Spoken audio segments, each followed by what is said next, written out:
Homework solutions for 220. This is from last Thursday. You must have the signs and the numbers correct on both solutions in order to get 1 point. These are 1 point each if you have both items. Solutions for 221. Here are the first 5, same directions. The solutions are in blue on the right. You must have both numbers and their signs correct in order to get 1 point. If you miss just one little thing, you don't get any points for that problem. Here is page 2.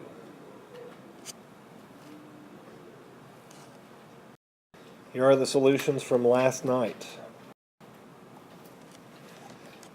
You had to work these out for the solution, so you must have what is in blue.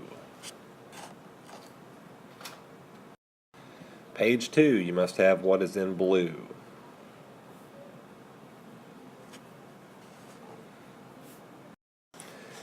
Here are the outcomes for the benchmark test, first period. The score is down below here. If you find your score in there, you can see how you did. Overall, if you look at the curve, those in the middle are still with it to the right of this middle, way above average, but if you're down in this area, you're lagging behind. And if you're down in this area, generally it's not putting in enough time, missing some homeworks, not asking questions, not going to intervention on Mondays and Wednesdays when it's not required to figure out what it is you've got to do, not doing homework, things like that. But if you're over in this area, you still have a chance. Here is the rest of them. Fourth period, we had this many over in the F category, that many in the middle, and more over on that side. Fifth period had 4 over in the B and A range and only 3 down in the F range. If you're in the middle on the benchmark, then you're doing pretty good. And you can see Algebra 2's there as well, but here's the Algebra 1 composite of everybody the whole day that took the test. We have, 2, 5, 8 people down here in this area from the benchmark that are not making much progress. Most in the middle, and then we have 6 over here on the right-hand side, which is really good. The objective today is the same, to factor and solve quadratic equations where a is greater than 1. Here's the first example.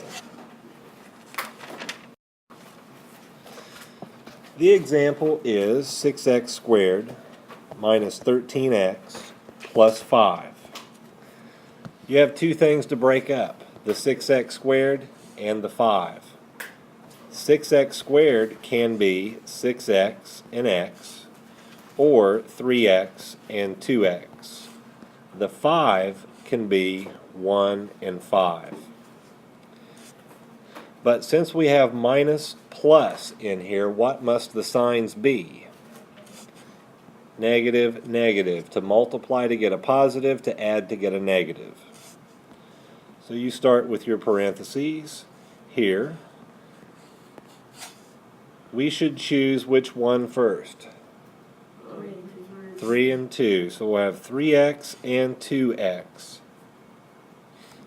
Now you can put in a minus 1 and a minus 5, or a minus 5 minus 1. Which one do you want to try first?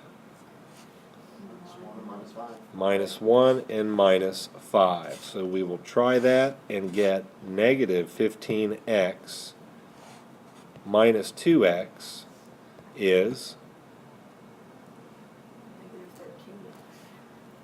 use your calculator, type in negative 15 minus 2.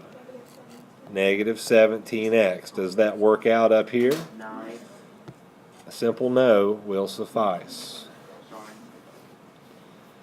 So we can try again and do 3x minus 5 and then 2x minus 1.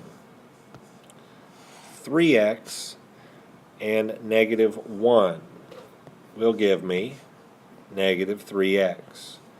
Negative 5 times 2x will give me a negative 10x. What is negative 3 minus 10?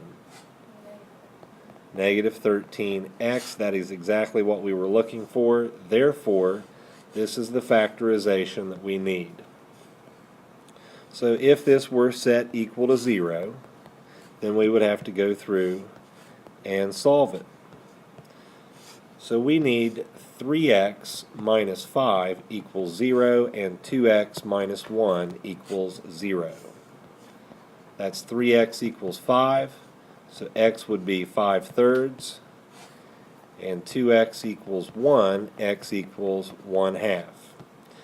Yes, you can write the answer as 1 2/3 or 1/2 by putting a mixed number in there. Any questions about this problem? Example number 2. This one is 4x squared plus 13x plus 3.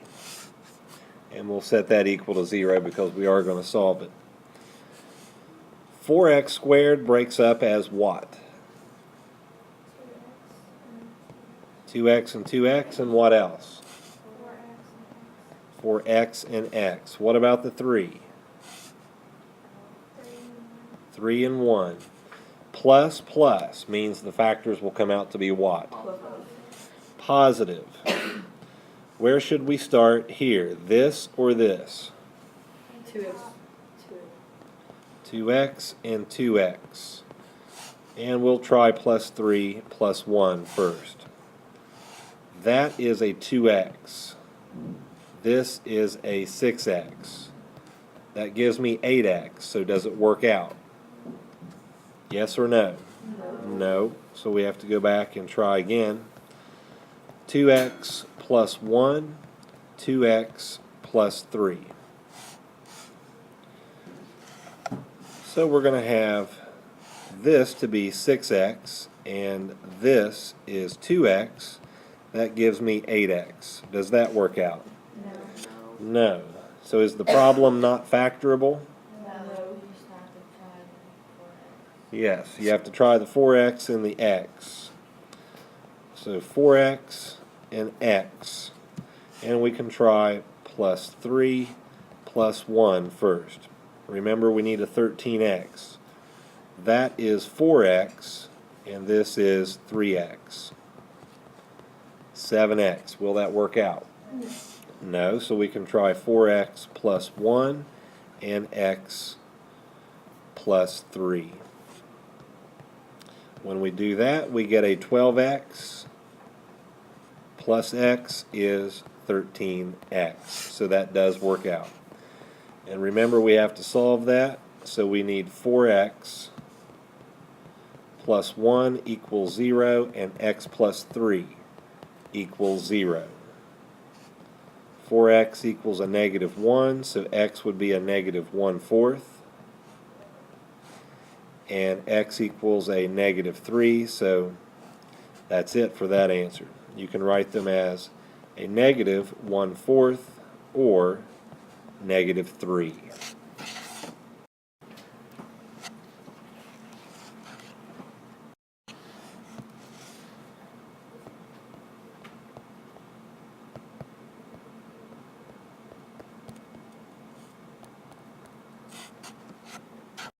What is the first thing I can do on this practice problem?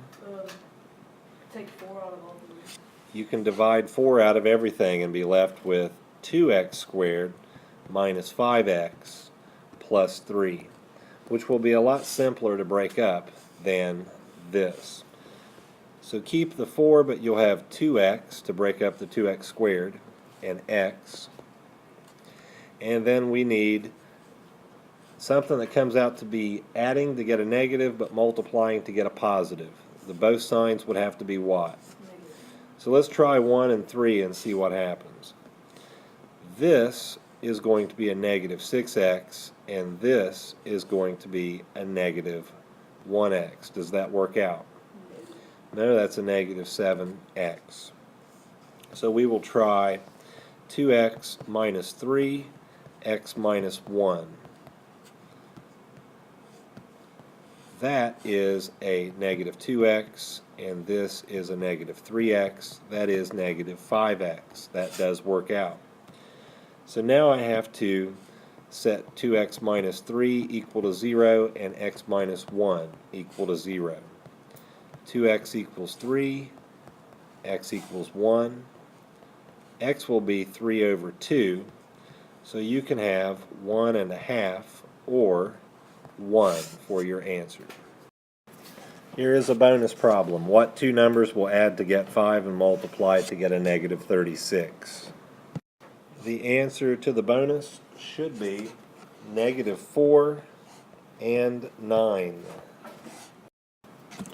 You earned $60 and spent 25% of it on food. You also spent 1/3 of it on music. How much money do you have left? The solution to the bonus problem is $25.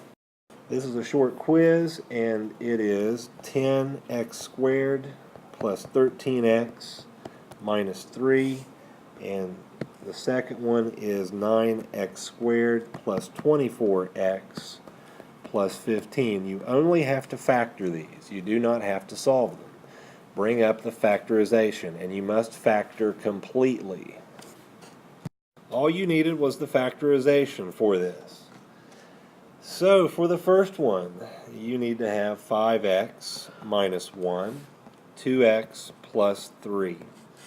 And then the next one, you're going to have 3 times x plus 1 times 3x plus 5.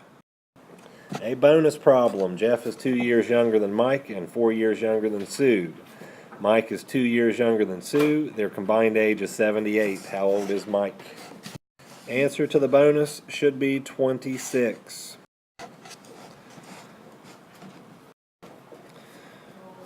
For this homework assignment, all you need to do is factor it out. You do not have to show the solutions. Just factor it out. You have to factor completely.